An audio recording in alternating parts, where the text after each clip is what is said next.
Le retour de Mary Poppins. Chapitre 1. Le cerf-volant.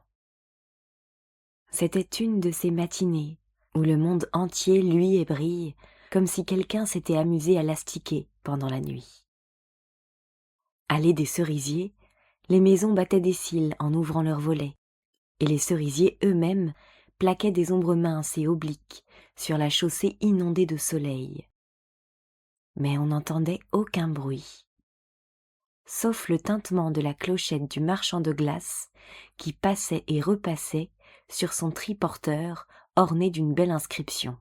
« Achetez-m'en, vous me ferez plaisir ». Bientôt, un ramoneur apparut au tournant de l'allée et fit signe au marchand de glace avec sa main noire de suie. Le marchand se dirigea vers lui, la clochette tintant de plus belle. « Mettez-moi un penny », dit le ramoneur. Il s'accouda à son faisceau de balai pour lécher la glace à l'aise avec le bout de la langue. Lorsqu'il eut fini, il enveloppa soigneusement le cornet dans son mouchoir et le rangea dans sa poche. « Vous ne mangez pas les cornets ?» demanda le marchand tout surpris. « Non, je les collectionne », répondit le ramoneur. Et, ramassant ses brosses, il entra dans le jardin de l'amiral Boom. Le marchand de glace reprit son chemin, la clochette se remit à tinter, l'ombre des arbres et la lumière du soleil tombèrent alternativement sur le triporteur. « Quel calme, quel silence !» murmura le marchand en jetant des regards de droite à gauche dans l'espoir de trouver un client. Juste à ce moment, une voix retentit au numéro 17. Le marchand de glace accéléra l'allure. Peut-être était-ce un acheteur qui l'appelait. « J'en ai assez, assez, assez, assez !»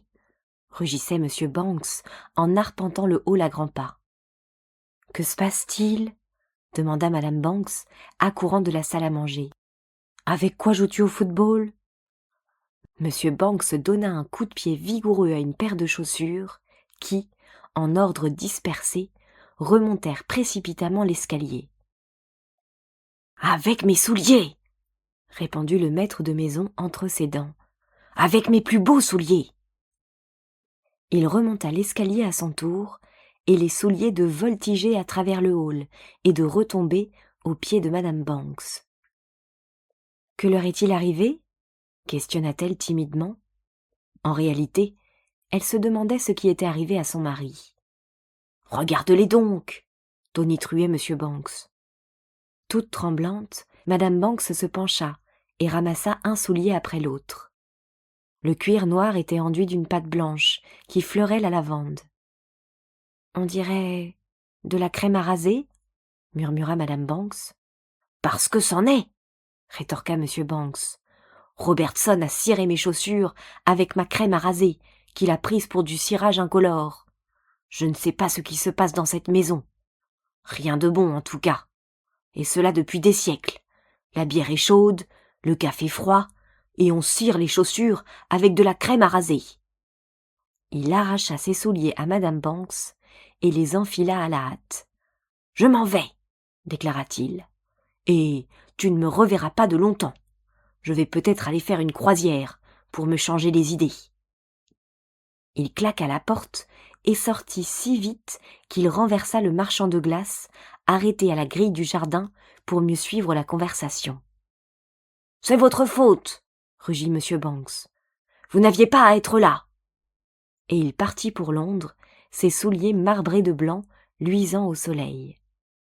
Le marchand de glace se releva péniblement, vérifia qu'il n'avait rien de cassé, puis, pour se consoler de sa chute, il s'assit sur le bord du trottoir et mangea un plein cornet de glace à la framboise. « Mon mari a raison », gémissait cependant Madame Banks. « Tout va de travers. Depuis que Mary Poppins est partie sans même me prévenir, la maison est sans dessus-dessous. » Elle s'assit sur la première marche de l'escalier, tira son mouchoir et se mit à pleurer. Elle pensait à tout ce qui était arrivé depuis le jour où Mary Poppins avait si mystérieusement disparu. Mademoiselle Martin était partie au bout d'une semaine parce que Michael lui avait craché à la figure.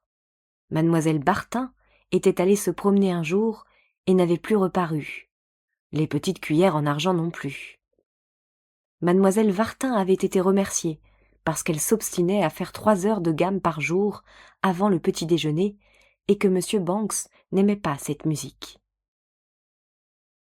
Et après, sanglotait Madame Banks dans son mouchoir, Jane a eu les oreillons, et le chauffe-eau a éclaté, et les cerisiers ont gelé, et... Je demande pardon à madame, mais... Madame Banks leva les yeux et vit Madame Brill, la cuisinière, qui se tenait à côté d'elle. « Il y a un feu de cheminée dans la cuisine, » annonça Madame Brill. « Dites à Robertson de l'éteindre. Robertson est endormi dans le débarras, et ce garçon-là, quand il dort, on ne le réveillera pas à moins d'un tremblement de terre, » répondit sentencieusement Madame Brill. Les 2 femmes réussirent à éteindre le feu de cheminée, mais Madame Banks n'était pas au bout de ses malheurs. Elle avait à peine fini le déjeuner lorsqu'elle entendit un grand bruit au premier étage. « Que se passe-t-il encore » s'écria-t-elle en accourant voir. « Ma jambe, ma pauvre jambe !» sanglotait Hélène, la femme de chambre, assise sur les marches de l'escalier, parmi des débris de porcelaine. « Eh bien, qu'a-t-elle, votre jambe ?»« Elle est cassée !»« Ne dites pas de sottises, vous vous êtes tordu la cheville, c'est tout. » Mais Hélène, adossée à la rampe, ne cessait pas de geindre. « Ma jambe est cassée, qu'est-ce que je vais devenir ?» À ce moment, les cris aigus des jumeaux retentirent dans la chambre d'enfant. John et Barbara se battaient à cause d'un petit canard bleu en celluloïd. Leurs voix couvrirent celles de Jane et de Michael, qui dessinaient des animaux, à même le mur, et se chamaillaient pour savoir si un cheval vert doit avoir une queue rouge ou violette. Les basses de ce concert étaient fournies par les gémissements d'Hélène qui répétait toujours « Ma jambe est cassée, ma jambe est cassée !»« Cette fois la mesure est comble !» dit Madame Banks. Elle aida Hélène à se mettre au lit et lui banda la cheville avant de monter à la chambre d'enfant. Jane et Michael se précipitèrent sur leur mère.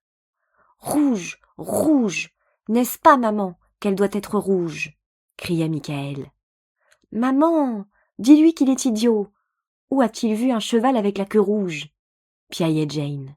« Tu en as déjà vu avec la queue violette ?»« Mon canard !» hurlait John en l'arrachant à Barbara. « C'est le mien !» répondait Barbara. « Mes enfants, mes enfants !» Madame Banks se tordait les mains de désespoir. « Taisez-vous, ou je vais devenir folle !» Ils se turent un instant et considérèrent leur mère avec un peu d'inquiétude. « Écoutez-moi, » reprit Madame Banks. « Je ne veux plus que vous vous conduisiez comme des sauvages. La pauvre Hélène s'est foulée la cheville et il n'y a personne pour s'occuper de vous.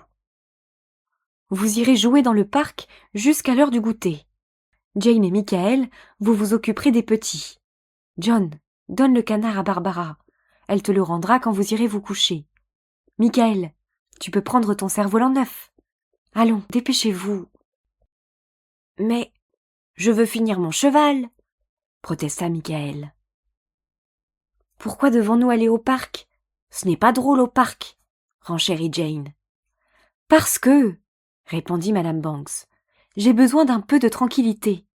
Si vous obéissez tout de suite, et si vous êtes sage, il y aura des macarons pour le goûter. » Et avant qu'ils n'eussent eu le temps de recommencer à se plaindre, elle les conduisit en bas et referma sur eux la grille du jardin. « Regardez bien s'il ne vient pas de voiture, » leur cria-t-elle. « Des 2 côtés !» Jane poussait le landau des jumeaux, Michael portait son cerf-volant. Ils regardèrent à droite, personne ne venait. Ils regardèrent à gauche, rien que le marchand de glace, qui pédalait en tintinubulant au bout de l'allée. Jane traversa la rue d'un bon pas. Michael la suivit sans hâte. « Quelle vie !» soupira-t-il. « Tout va de travers. » Dans le parc, Jane arrêta la voiture des jumeaux au bord de la pièce d'eau. « Maintenant, » fit-elle, « donnez-moi le canard. » Ils poussèrent des cris et s'accrochèrent tous les 2 au canard bleu. Jane le leur arracha. « Regardez !» dit-elle en jetant le canard dans l'eau.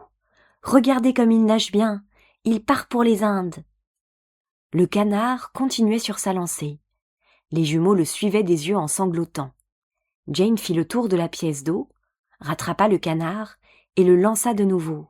« Regardez !» cria-t-elle. « Maintenant le voilà parti pour Liverpool. » Mais ce jeu-là n'amusait pas du tout les jumeaux. « Et maintenant pour New York !» Ils pleuraient de plus belle. Jane leva les bras au ciel. « Michael, qu'allons-nous faire ? Si je leur donne le canard, ils vont se battre. Et si je ne leur donne pas, ils ne cesseront pas de pleurer. »« Ils n'ont qu'à regarder mon cerf-volant, » dit Michael. « Les mioches, ouvrez bien les yeux. » D'une main, il brandit son beau cerf-volant vert et jaune. Et, de l'autre, commença à dévider la ficelle. Les jumeaux, qui n'avaient pas cessé de pleurer, le regardaient faire sans manifester le moindre intérêt. Michael leva le cerf-volant plus haut que sa tête et se mit à courir. Lorsqu'il le lâcha, l'engin s'abattit sur le sol. « Recommence !» cria Jane. « Tiens la ficelle pendant que je cours !» dit Michael. Cette fois-ci, le cerf-volant monta un peu plus haut. Mais la frange de sa queue se prit dans les branches d'un tilleul et le cerf-volant resta suspendu. Les jumeaux poussèrent des hurlements. « De mal en pis !» fit Jane. « Eh bien, » dit une voix derrière eux. « Qu'est-ce qui vous arrive ?» Ils se retournèrent et virent le gardien du parc, très élégant, avec son uniforme et sa casquette. Il ramassait des papiers en s'aidant d'un bâton ferré à bout pointu. Jane montra le tilleul. Le gardien leva les yeux et prit l'air sévère. « Et le règlement ?» s'indigna-t-il. « Il est défendu de jeter des ordures, non seulement par terre, mais aussi dans les arbres. »« Ce ne sont pas des ordures, » répondit Michael. « C'est un cerf-volant tout neuf. » Avec un regard attendri, le gardien se dirigea vers le tilleul. « Un cerf-volant ? Ma foi, c'est bien vrai.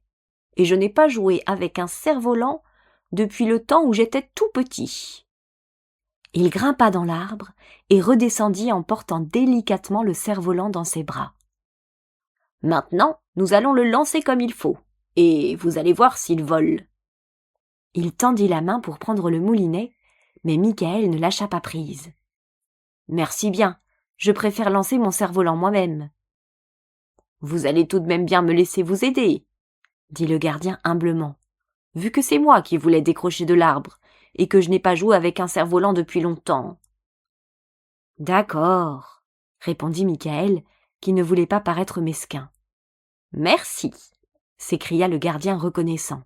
« Voilà, je prends le cerf-volant et je m'éloigne de 10 pas sur la pelouse, et quand je dis « hop », vous partez. Vu ? » Le gardien s'éloigna en comptant ses pas d'une voix forte. 8, 9, 10. Il fit volte-face, leva le cerf-volant. Hop ! Michael partit au galop. Lâchez ! Cria le gardien. Michael entendit derrière lui comme un bruit d'ailes. Une traction s'exerça sur la ficelle et le moulinet se mit à tourner. Ça y est ! Annonça le gardien. Michael se retourna. Le cerf-volant s'élevait dans les airs d'un mouvement énergique et continu. Plus haut, toujours plus haut, plus petit, toujours plus petit, le losange jaune et vert montait dans le ciel bleu. Les yeux du gardien lui sortaient des orbites. « Je n'ai jamais vu un cerf-volant pareil !» murmurait-il sans le quitter du regard. « Même quand j'étais tout petit !» Un léger nuage gris cacha le soleil et poursuivit sa route à travers le ciel. « Le nuage vient vers le cerf-volant !» chuchota Jane. Le cerf-volant, suivi de sa queue sinueuse, montait encore. Bientôt, il ne fut plus qu'un point noir dans le ciel. Le nuage approchait toujours. « Disparu !» dit Michael lorsque le point noir ne fut plus visible derrière le léger écran gris. Jane poussa un petit soupir. Les jumeaux ne pleuraient plus. Une sorte de calme étrange enveloppait tout. La ficelle que tenait Michael dans sa main semblait les rattacher tous au petit nuage et la terre au ciel. Le souffle coupé, ils attendaient que le cerf-volant réapparût. Enfin, Jane n'en put plus. « Tire, Michael, tire, ramène-le !» Elle posa la main sur la ficelle vibrante.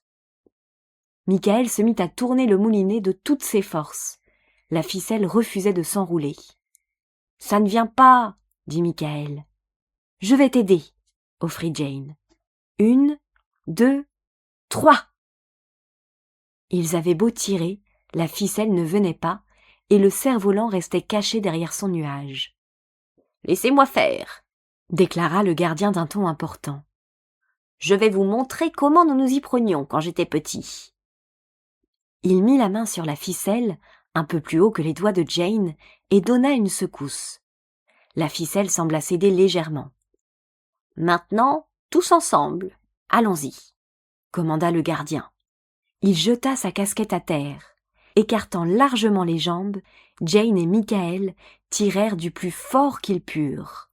« Ça vient !» souffla Michael.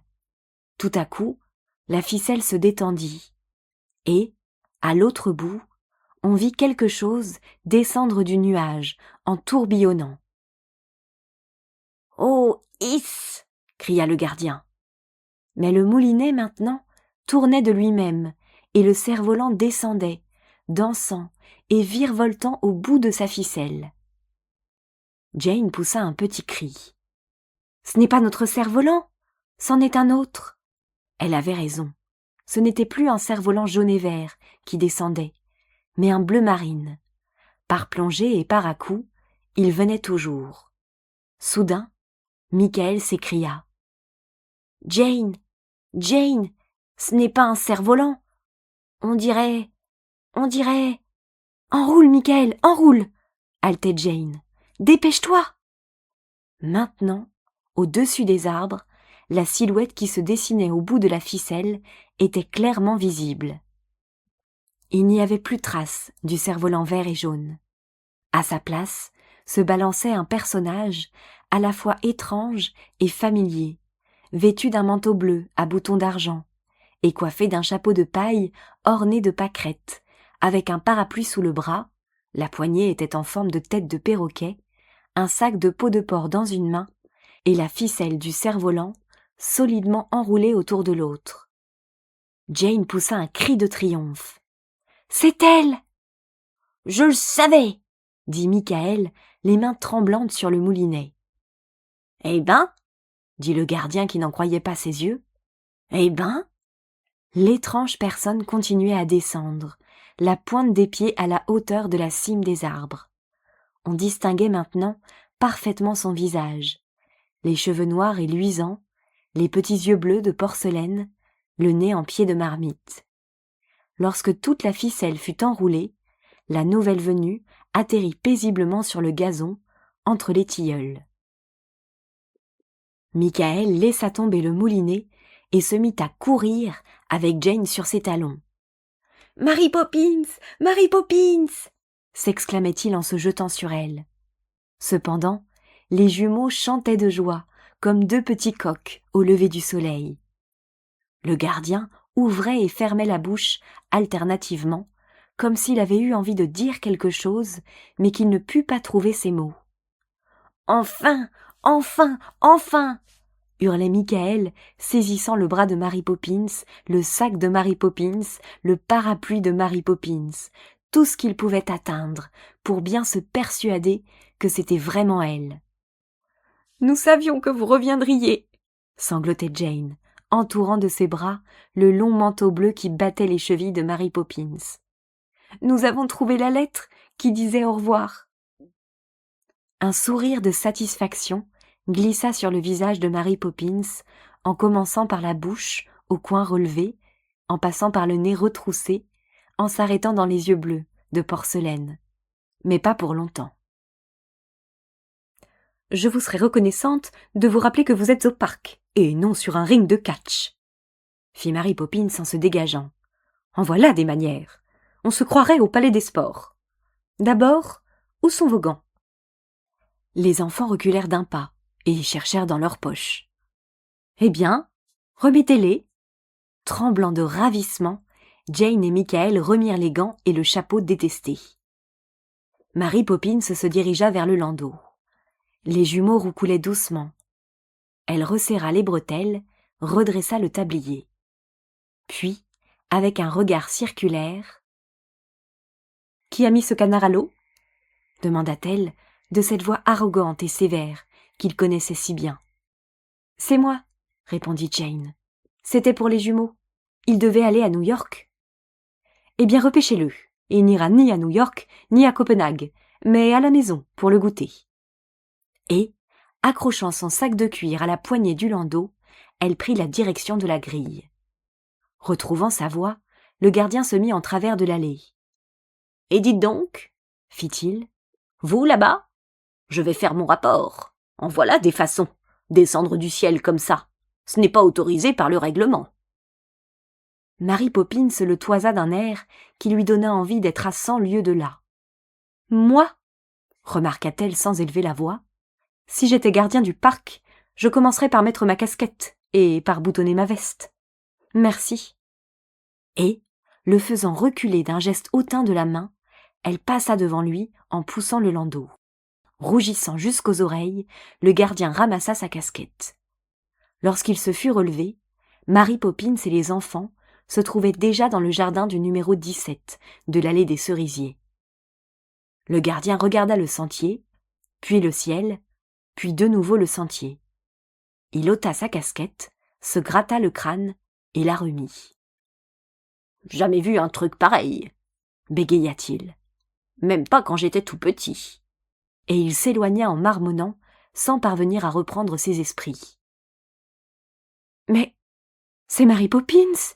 fit Madame Banks lorsque les promeneurs entrèrent dans le hall. « D'où tombez-vous comme ça ? Du ciel ?»« Exactement !» répondit Michael d'un ton joyeux. « Elle était au bout de ma... » Mais il n'acheva pas.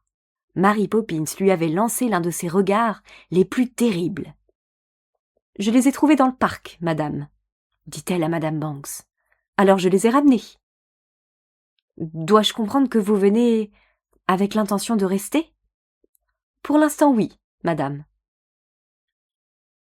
Mais, Mary Poppins, la dernière fois, vous m'avez quittée sans même me prévenir. Qui me dit que vous n'allez pas recommencer ?»« Ça, madame, c'est impossible à savoir, » répondit Mary Poppins imperturbable. Madame Banks parut interloquée. « Pourrais-je au moins connaître vos intentions ?»« Non, madame, je ne les connais point moi-même. »« Oh !» dit Madame Banks, parce qu'elle ne trouva rien d'autre à dire. Et elle n'était pas encore revenue de sa surprise que Mary Poppins, son sac en peau de porc à la main, avait emmené les enfants à l'étage supérieur. Madame Banks, qui les suivait des yeux, entendit la porte de la chambre d'enfants se refermer. Alors, avec un soupir de soulagement, elle courut téléphoner à son mari. « Mary Poppins est revenue !» annonça-t-elle joyeusement. « Ah !» dit M. Banks à l'autre bout du fil. « Alors je vais peut-être me décider à revenir aussi. » Et il raccrocha. Au premier, Mary Poppins enlevait son manteau. Elle le suspendit à un crochet derrière la porte, puis elle enleva son chapeau et en coiffa un des montants du lit. Jane et Michael observaient ses mouvements. Tout se passait comme jadis. Les enfants avaient de la peine à croire que, ce matin-là encore, Mary Poppins n'était pas avec eux. Elle se pencha et ouvrit son sac en peau de porc. Il n'y avait rien dedans, rien qu'un énorme thermomètre. « C'est pour qui ?» demanda Jane curieuse. « Pour vous, » répondit Mary Poppins. « Mais je ne suis pas malade !» protesta Jane. « Cela fait 2 mois que j'ai eu les oreillons. »« Ouvrez la bouche !» commanda Mary Poppins, d'une voix qui obligea Jane à fermer les yeux et à ouvrir les lèvres précipitamment. Le thermomètre vint s'appliquer sous la langue de Jane. « Je veux savoir si vous avez été sage pendant que je n'étais pas là, » expliqua Mary Poppins d'un ton sec. Puis, elle retira le thermomètre et le regarda à la lumière. « Négligente, distraite, sans cervelle, » lut-elle. Jane ouvrit de grands yeux. « Hum !» dit Mary Poppins. Et après l'avoir désinfecté avec de l'alcool, elle enfonça le thermomètre dans la bouche de Michael. Il garda les lèvres bien serrées, jusqu'au moment où elle reprit l'instrument et lut. « Petit garçon bruyant, espiègle, insupportable. »« Ce n'est pas vrai !» protesta Michael. Pour toute réponse, elle lui fourra le thermomètre sous le nez et il déchiffra les grandes lettres rouges. « Petit Vous voyez bien !» triomphait Mary Poppins. Elle ouvrit de force la bouche de John, dont la température se trouve à être, boudeur et nerveux, et celle de Barbara, trop gâtée. « Eh bien !» dit Mary Poppins en reniflant. « Il était grand temps que je revienne. » Enfin, elle prit sa propre température, et lorsqu'elle eut retiré le thermomètre de sa bouche, il portait l'inscription suivante. « Excellente personne, digne de confiance et douée du sens des responsabilités. » Un sourire de satisfaction éclaira son visage quand elle lut l'inscription à haute voix. « C'est aussi mon avis, » déclara-t-elle, sans fausse modestie. « Maintenant au lit. » En 1 minute, les enfants eurent bu leur lait, mangé leurs macarons, pris leur bain et gagné leur lit. Comme d'habitude, Mary Poppins faisait tout à une vitesse supersonique. Les agrafes se dégrafaient, les boutons se déboutonnaient, le savon savonnait, l'éponge épongeait et les serviettes servaient, tout cela dans un éclair. Mary Poppins borda les petits lits, les uns après les autres. Son tablier empesé, immaculé, crissait doucement, et une bonne odeur de toast grillé se dégageait d'elle. Elle portait une chaîne autour du cou, et au bout de la chaîne, un médaillon en or. « Qu'y a-t-il dedans ?» demanda Michael. « Un portrait. »« Un portrait de qui ?»« Vous le saurez. »« Quand il sera temps. »« Quand il sera temps. »« Quand je partirai. » Ils la regardèrent anxieux. « Mary Poppins !» s'écria Jane. « Vous n'allez pas nous quitter encore ? Je vous en supplie. » Mary Poppins la gratifia d'un regard terrible. « Vous vous imaginez que ce serait drôle de passer toute ma vie avec vous ? » « Mais maintenant vous restez !» insista Jane. Mary Poppins jouait avec son médaillon. « Je resterai jusqu'à ce que la chaîne casse, » dit-elle. Et elle passa derrière le paravent pour se déshabiller. « Alors on est tranquille, » chuchota Michael. « J'ai vu la chaîne, elle est grosse. » Bien serrés dans leur petit lit, ils se mirent à penser au jour où Mary Poppins était arrivée, allée des cerisiers, la première fois, et aux choses étranges qui s'étaient passées depuis lors, à son départ, avec son parapluie ouvert en guise de parachute, quand le vent avait changé de direction, aux longs mois vécus sans elle, et à son atterrissage merveilleux de cet après-midi. Tout à coup, Michael se rappela quelque chose. « Mon cerf-volant !» s'écria-t-il en se mettant sur son séant. « Je n'y pensais plus. Où est mon cerf-volant ?» La tête de Mary Poppins apparut au-dessus du paravent. « Cerf-volant !» fit-elle. « Quel cerf-volant ?»« Mon cerf-volant jaune et vert, avec la queue à franges. Celui sur lequel vous êtes descendu, au bout de la ficelle. » Mary Poppins fixa sur lui un regard dont il aurait été difficile de dire s'il était plus furibond que stupéfait ou plus stupéfait que furibond. Mais, à coup sûr, il était l'un et l'autre. Et sa voix était plus formidable encore que son regard.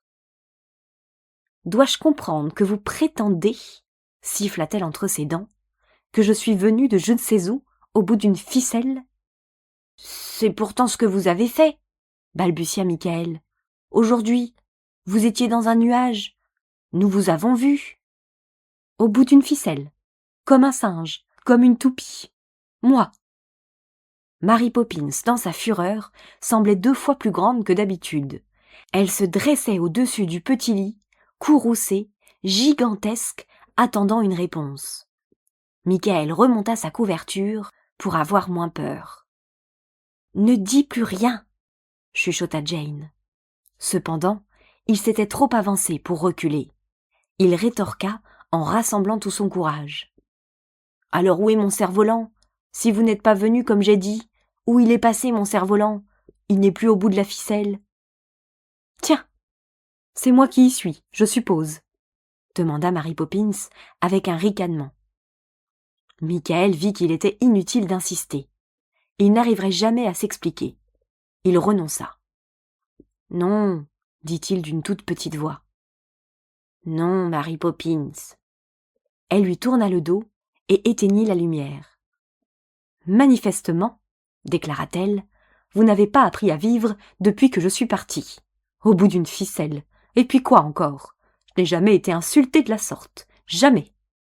Puis, elle se mit au lit et remonta les couvertures par-dessus sa tête. Michael ne bougeait plus. Il maintenait toujours la sienne avec ses mains. Pourtant, chuchota-t-il, nous l'avons vue. N'est-ce pas, Jane? Jane ne répondit pas. Silencieusement, elle désigna la porte.